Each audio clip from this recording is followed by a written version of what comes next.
कल्पवत्रे सत्य आनन्ददायिनी ॐ श्रीं दैत्यभक्षरदां शक्तिमालिनि शत्रुमर्दिनी तेजप्रकाशिनी देवी वरदा शुभकारिणी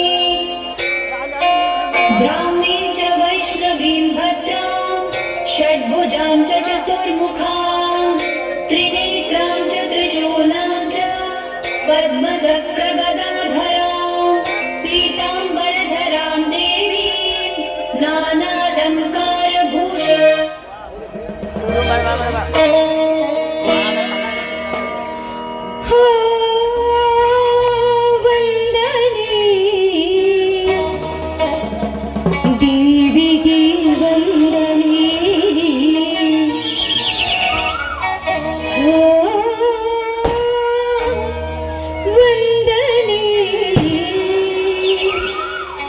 ದೇವಿಗೆ ವಂದನೆ.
ಮಹಾದೇವನ ಸತಿಯಾಗಿ ಮಹಾರಕ್ಕಸರನ್ನ ಸಂಹರಿಸಿ ಜಗತ್ ಕಲ್ಯಾಣ ಮಾಡಿದಂತೆ ಈ ಕಲಿಯುಗದ ರಕ್ಕಸರನ್ನ ಸಂಹರಿಸುವುದಕ್ಕೆ ಮತ್ತೊಮ್ಮೆ ಅವತರಿಸಿದಾಗ ನಿತ್ಯವೇ ಭೂತಾಯಿಯ ಸೇವೆ ಕುರಿ ಸೇವೆಯನ್ನು ಬೆಲ್ಲರ ಉಸಿರಿಗೆ ಬರುತ್ತಿರೋ ನಮಗೆಲ್ಲ ಉದ್ಧರಿಸು ತಾಯಿ, ಉದ್ಧರಿಸು.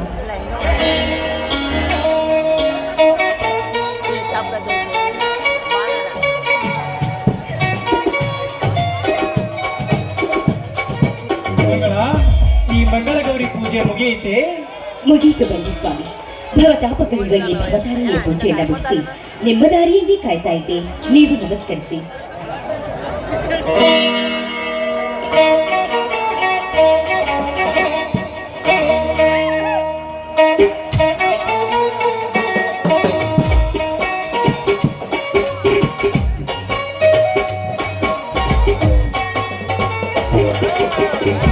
ಅಮ್ಮ ಗಿರಿಜಾ ಮಾತೆ, ನಿನ್ನಿಂದಲೇ ಗಿರಿಜವಲ್ಲಭನೆಂದೆನಿಸಿಕೊಂಡಿರುವ ಹರಣ ಸತಿಯೇ ನಿನಗೆ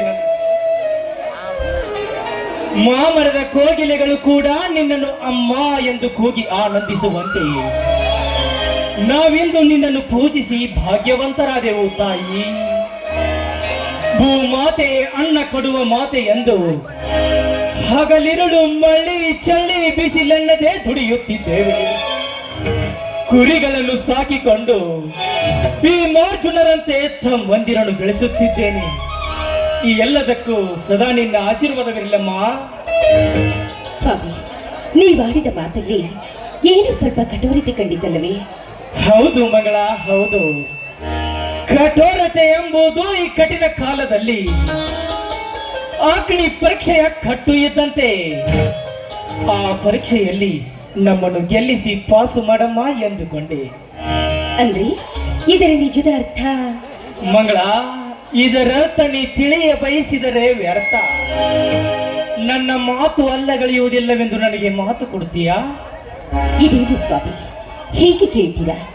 ಸತಿಯಾದವಳು ಪತಿಯ ಆಜ್ಞೆಯನ್ನ ಪರಿಪಾಲಿಸುವುದು ಅವಳ ಧರ್ಮ. ವಚನಶಾಸ್ತ್ರದಲ್ಲಿ ಹೇಳಿದಂತೆ ಪತಿ ಸೇವೆ ಮಾಡಿದ ಸತಿಯು 108 ವ್ರತವನ್ನ ಮಾಡಿದ್ರೆ ಇದು ಪತಿಯ ಮಾತನ್ನ ಕೇಳಿದ ಸತಿಯು ಸತಿಯೇ ಇಲ್ಲ. ಅದೇನಂತ ಹೇಳಿ ನಿಮ್ಮ ಪಾದ ಸಾಕ್ಷಿಯಾಗಿಯೂ ನಡೆ. ಎದ್ದೇಳು ಮಂಗಳ, ಎದ್ದೇಳು. ಈ ನಿನ್ನ ಮಾತಿನಲ್ಲಿ ನನ್ನ ಅಜ್ಞಾನದ ಕಣ್ಣು ತೆರೆಸಿಬಿಟ್ಟಿ, ನನ್ನ ಹೃದಯದ ಬಡಿತವನ್ನು ಬದಲಾಯಿಸಿಬಿಟ್ಟಿ. ನಿತ್ಯ ನಿಟ್ಟುಸಿರಿನ ಸುಟ್ಟು ಧೂಮ್ರ ಕಣ ಹೋಗಿ ಹೊರ ಹೋಗುವಂತಿದ್ದ ನನ್ನ ಪ್ರತಿ ಉಸಿರಿನ ಕಣಗಳು ರಾಮಬಾಣವಾಗಿ ಪ್ರಜ್ವಲಿಸಲಿ. ಉಜ್ವಲದ ಈ ಭವಿಷ್ಯದ ಮನೆ ರಾಮರಾಜ್ಯದ ಗೂಡಾಯಿತು. ಆದರೆ ಆ ನನ್ನ ತಮ್ಮ ಬೀರ ಏನಾಯಿತು? ಆ ಬೀರ ಎಂದು ಅರ್ಥಕ್ಕೆ ನಿಲ್ಲಿಸ್ಬಿಟ್ರಲ್ಲ. ಹೇಳ್ತೀನಿ ಮಂಗಳ, ಹೇಳ್ತೀನಿ. ನನ್ನ ತಾಯಿ, ಅವನ ತಾಯಿ, ಅಕ್ಕ ತಂಗಿಯರು, ಗಂಡನಿಲ್ಲದ ನನ್ನ ಚಿಕ್ಕಮ್ಮ ತಾನು ರೋಗದಿ ಸಾಯುವ ಮುನ್ನ ಬೀರನೆಂಬ ಕೂಸನ್ನು ನನ್ನ ಕೈಗೆ ಕೊಟ್ಟು ಸತ್ತು ಹೋದಳು. ಆ ಕೂಸನ್ನೇ ನಾನು ಶಕ್ತಿವಂತ ತಮ್ಮನಾಗಿ ಬೆಳೆಸಿದ್ದೇನೆ. ಅವನೆಂದರೆ ನನಗೆ ಪಂಚ ಪ್ರಾಣ. ಅವನು ಕೂಡ ನನ್ನನ್ನು ದೇವರ ಸಮಾನವಾಗಿ ನೋಡುತ್ತಾನೆ. ನಾವಿಬ್ಬರು ಬೇರೆ ಬೇರೆ ತಾಯಿ ಮಕ್ಕಳೆಂದು ನಮ್ಮಿಬ್ಬರಿಗೆ ಹೊರತು ಯಾರಿಗೂ ತಿಳಿಯಬಾರದು. ನೀನು ಅವನನ್ನು ನಿನ್ನ ಸ್ವಂತ ಮಗನಂತೆ ನೋಡಿಕೊಳ್ಳಬೇಕು. ಅನಾಥವೆಂದು ಭಾವಿಸಬೇಡ, ಇದೇ ನನ್ನ ಆಸೆ. ಇದೆಂತಹ ಮಾತು ಸ್ವಾಮಿ? ಅವಳು ಶಕ್ತಿಯಲ್ಲಿ ಭೀಮ, ಯುಕ್ತಿಯಲ್ಲಿ ಶ್ರೀಕೃಷ್ಣ, ಸತ್ಯದಲ್ಲಿ ಧರ್ಮರಾಜನಿದ್ದಿರುವ ಬೇರಲ್ಲ. ಎಂದಿನಿಂದ ಅವಳು ಅನಾಥನಲ್ಲ, ನನ್ನ ಸ್ವಂತ ಮಗ. ಇದು ನನ್ನ ರಾಮವಚನ. ಮೆಚ್ಚಿದಿ ಮಗಳ ನಿನ್ನ ಬುದ್ಧಿ ಶಕ್ತಿಗೆ. ಇಲ್ಲಿವರೆಗೆ ನಾನು ಹುಚ್ಚನಾಗಿ ನನ್ನ ಕೆಚ್ಚಿದೆ ಉಡಿದು ಹೋಗುವಂತಿದ್ದ ನನ್ನ ರಭಸದ ಭ್ರಮೆಗೆ ನೀ ಒಟ್ಟನ್ನೇ ಹಾಕಿಬಿಟ್ಟೆ. ಹಾ ಮಗಳ, ಇದಕ್ಕಿಂತ ಸಂತೋಷ ಇನ್ನೇನಿದೆ? ಈ ಸಂತಸದ ಸಮಯದಲ್ಲಿ ಗರಿಬಿಚ್ಚಿದ ನವಿಲಿನಂತೆ ಹಾಡುಬಾರೆ ನನ್ನೊಂದಿಗೆ. ಬಂದೆ ಬಾರಾಜ, ನಲ್ಲನ ಸವಿ ಮಾತಿನಲ್ಲಿ ಮೆಲ್ಲನೆಯ ಮಲ್ಲಿಗೆಯ ಸುವಾಸನೆಗೆ ಇಷ್ಟ ಹಾಡಿ ಕುಣಿಯೋಣ ಬಾ. ನನ್ನಲವೇ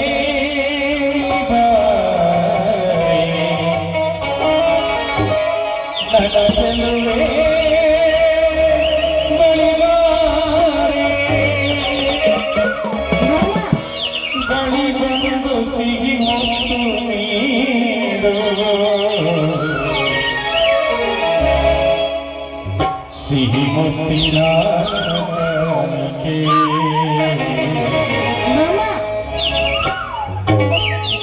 ದಿವಾರನ ಸನಿಹವೇ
ಉಸಿರಲಿ ಉಸಿರಾಗಿ ನೀರು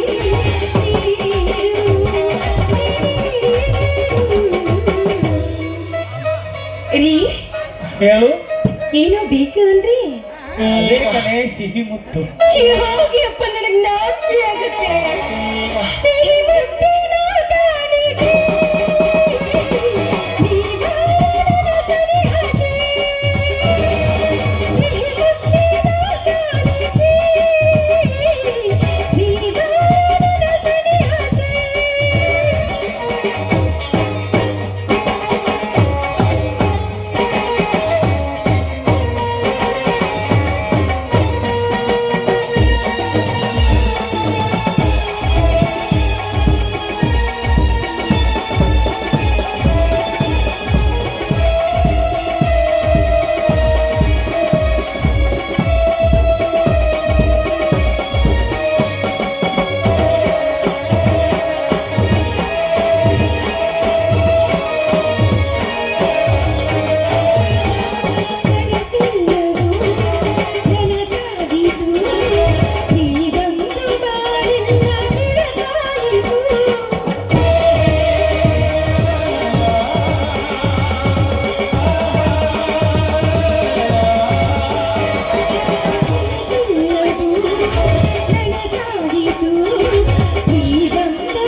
ಹೇಳೇ ಮಂಗಳ.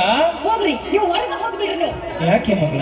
ಯಾಕೆಂದ್ರೆ ಏನ್ರಿ, ನಾ ಏನು ಕೇಳಕತ್ತೀವಿ, ಹೋಗಿ ದೂರ ನಿಂದಿರ್ತೀರಿ. ನೀನ ಹಾಡಕತ್ತ ನಾ ಏನ್ ಮಾಡ್ಲಿ ಮಂಗಳ? ಅವ್ರ ಸಾಹೇಬ್ರದಾರ ಹಾಡ್ತಾರ, ನೀ ಬಾರೆ. ಸಿಹಿ ಮುತ್ತಿನ ಕಾಣಿಕೆ ನೀ ಬಾರೆ ನನ್ನ ಸನಿಹಕ್ಕೆ. ಸಿಹಿ ಮುತ್ತಿನ ಕಾಣಿಕೆ ನೀ ಬಾರೆ ನನ್ನ ಸನಿಹಕ್ಕೆ.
ಅಂದು ನಿನ್ನ ನೋಡಿದ ಹಾಗೆ ನಿನ್ನ ಮನದಲ್ಲಿ ಒಟ್ಟಿಗೆ ಹಾಡಿದ ಹಾಗೆ,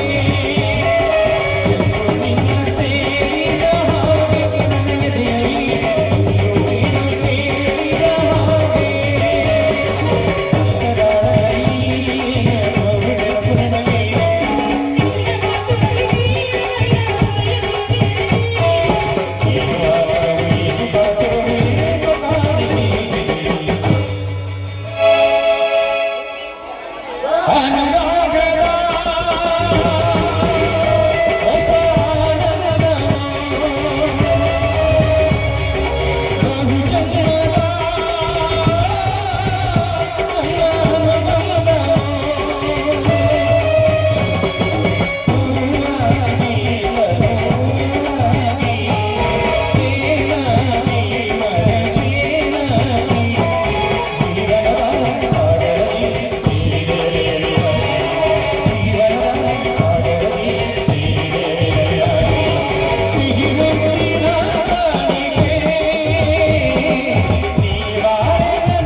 ಅಣ್ಣ ಅತ್ತಿಗೆ ಬಾ ಸಹೋದರ, ಕುರಿ ಹೆಟ್ಟಿಯಿಂದ ಈಗ ಬಂದೇನಪ್ಪ. ಹೌದಣ್ಣ, ಹಟ್ಟೆಯ ಕಸ ಹೊಡೆದು ಬಾಲೆ ಮರಿಗಳಿಗೆ ತಾಯಿ ಮನೆಗೆ ಬಿಟ್ಟು ಅವುಗಳಿಗೆ ತಪ್ಪಲಾಕಿ ಬರುಗಳಿಗೆ ಇಷ್ಟು ಹೊತ್ತಾಯ್ತು. ಬಾ ಮಗ, ಬೇಗ ಮುಖ ತೊಳೆದುಕೋ, ಉಪ್ಪಿಟ್ಟು ತಿಂದು ಚಹಾ ಕುಡಿಯುವೆ ಅಂತೆ. ಈ ಬೀರನಿಗೆ ಬರೀ ಚಾಯೇನಮ್ಮ. ನನ್ನ ಹೆತ್ತ ತಂದೆ ತಾಯಿಸಿರುವ ನಿಮ್ಮಿಬ್ಬರ ಕೈ ತುತ್ತಿನಿಂದ ಕೆಚ್ಚದೆ ಬೆಳೆಸಿಕೊಂಡ್ರೆ ಈ ಬೀರ ಈಗಾಗಲೇ ಒಂದು ತಂಬೆಗೆ ಹಾಲು, ಒಂದು ಮಗನ ಜೋಳವನ್ನು ಉಂಡು ಬಂದಿದ್ದೇನೆ. ಹಾ ಅತ್ತಿಗೆ, ನಾನಂದರೆ ನಿಮಗೆ ಇಷ್ಟ ಅಲ್ಲವೇ? ಅದ್ಯಾಕೋ ತಮ್ಮ, ಇವತ್ತು ಹೀಗೇಕೆ ಮಾತನಾಡುತ್ತಿರುವೆ ನೀನು? ನೀನೆಂದ್ರೆ ನಮಗೆ ಪಂಚಪ್ರಾಣಪ್ಪ, ಪಂಚಪ್ರಾಣ. ಅದೆಲ್ಲವನ್ನು ತಮ್ಮ ಧರ್ಮದ ನುಡಿಯಿಂದ ತಿಳಿದುಕೊಂಡಿದ್ದೇನೆ. ಸಹೋದರ, ಆ ಕುರಿ ಮಾರಿದ ಹಣವನ್ನು ನನಗೆ ಕೊಟ್ಟು ಬಿಡಪ್ಪ. ಹಾ ತೆಗೆದುಕೊಳ್ಳೋಣ. 10 ಮರಿಗಳನ್ನು ಮಾರಿದ 10,000 1 ಲಕ್ಷ ರೂಪಾಯಿಯನ್ನು. ಎಂತ ಸಾಧನೆ ಸಹೋದರ ನಿನ್ನದು, ಎಂತ ಸಾಧನೆ! ನಿನ್ನ ದುಡಿಮೆಯನ್ನು ನಾನೆಷ್ಟು ಬಣ್ಣಿಸಿದರೂ ಹೇಳತೀರದು. ನನ್ನ ಸಂಸಾರ ನಡೆಯುವುದೇ ನಿನ್ನ ಕುರಿ ಮರಿಯಿಂದಪ್ಪ. ನಾನೆಷ್ಟೇ ಹೊಲ ಉಳಿಕೊಂಡು ಬಿತ್ತಿ ಬೆಳೆದರು 2 ವರ್ಷದಿಂದ ಅತಿವೃಷ್ಟಿ ಮಳೆಯಾಗಿ ಬೆಳೆಯೆಲ್ಲ ನಾಶವಾಗಿದೆ. ಈ ನೇಗಿಲ ಯೋಗಿ ನೀನು ದುಡಿದು ತಂದಿದ್ದನ್ನು ತಿಂದು ಭೋಗಿಯಾಗಿದ್ದೇನೆ.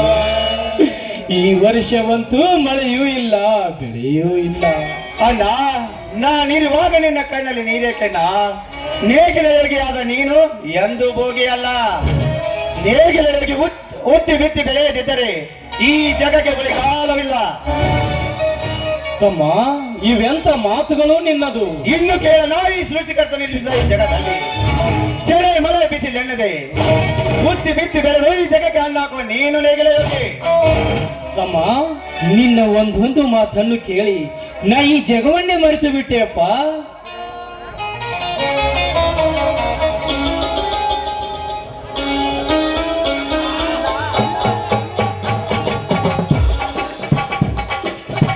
ಅಣ್ಣ, ಏನಿದೆಲ್ಲ ಸಂತೋಷದ ಸಂಭ್ರಮ. ಬಾರಪ್ಪ ಶಿಷ್ಯರ, ಅಭ್ಯಾಸವು ಹೇಗೆ? ಚೆನ್ನಾಗಿ ನಡೆದಿದೆ ತಾನೆ? ಡಿಗ್ರಿ ಅಭ್ಯಾಸ ಅತ್ತಿಗೆ ಚೆನ್ನಾಗಿದೆ. ಹಣಕ್ಕಾಗಿ ಅಣ್ಣನ ಹತ್ತಿರ ಬಂದೆ.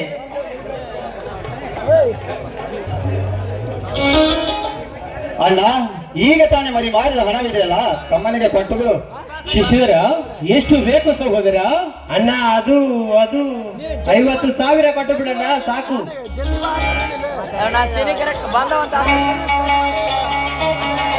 ತೆಗೆದುಕೊಳ್ಳಪ್ಪ ಶಿಷ್ಯರ, ಹಣವೆಂದ ಮೇಲೆ ಹಿಡಿತದಿಂದಿರಬೇಕು. ಸ್ವಾಮಿ, ನಮ್ಮ ಸಂಸಾರ ಈಗ ಎಂತ ಆನಂದ ಸಾಗರವಾಗಿದೆ ನೋಡಿ. ಈ ನನ್ನ ತಮ್ಮಂದಿರೇ ನನಗೆ ಸರ್ವಾಸ್ತಿ. ಬನ್ರಿಪ್ಪ, ಈ ಸಂತಸದ ಸಮಯದಲ್ಲಿ ಎಲ್ಲರೂ ಹಾಡಿ ಕುಣಿಯೋಣ. ಎಂದೆಂದು ಬಾಳಲಿಗೆ ಆನಂದ ತುಂಬಿರಲೆಂದು ಅಣ್ಣಯ್ಯ ನಿನ್ನ ಬಾಳು ಬಂಗಾರವಾಗಲೆಂದು ಹಾರೈಸುವೆ ನಾನೀ ದಿನ.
ನೀವು ಬರೀಲಿ ಮುಂದೆ.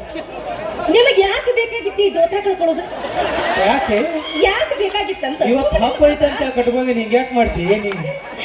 ಹಬ್ಬ ಐತಿ ತೊಟ್ಕೊಂಡಿರಿ ಸರಿ, ಕಳ್ಕೊಂಡ್ರಿ ಯಾಕ್ರಿ? ನೀನ ಕಾಲಿಟ್ಟು ಕೆಳವಿಲ್ಲ ಅವನು. ಅದು ಹೋಗ್ಲಿ ಬಿಡ್ರಿ. ನನ್ನ ಮೈದನ ನೋಡಕ್ಕೆ ಹೆಂಗ್ ಕಾಣಕತ್ತೇನು ಹೇಳ್ರಿ? ಏ ಸೂಪರ್. ಹಂಗ ನೋಡಕ್ ಪವರ್ ಸ್ಟಾರ್ ಪುನೀತ್ ರಾಜ್ಕುಮಾರ್ ಕಂಡಂಗ ಕಾಣಂಗಿಲ್ಲ? ಹೌದೌದು, ಪುನೀತ್ ರಾಜ್ಕುಮಾರ್. ಸರಿ ಪ್ರಸಾದಕ್ಕ ಎಲ್ರು ಒಳಗ ಬರ್ರಿ. ನೋಡ್ರಿ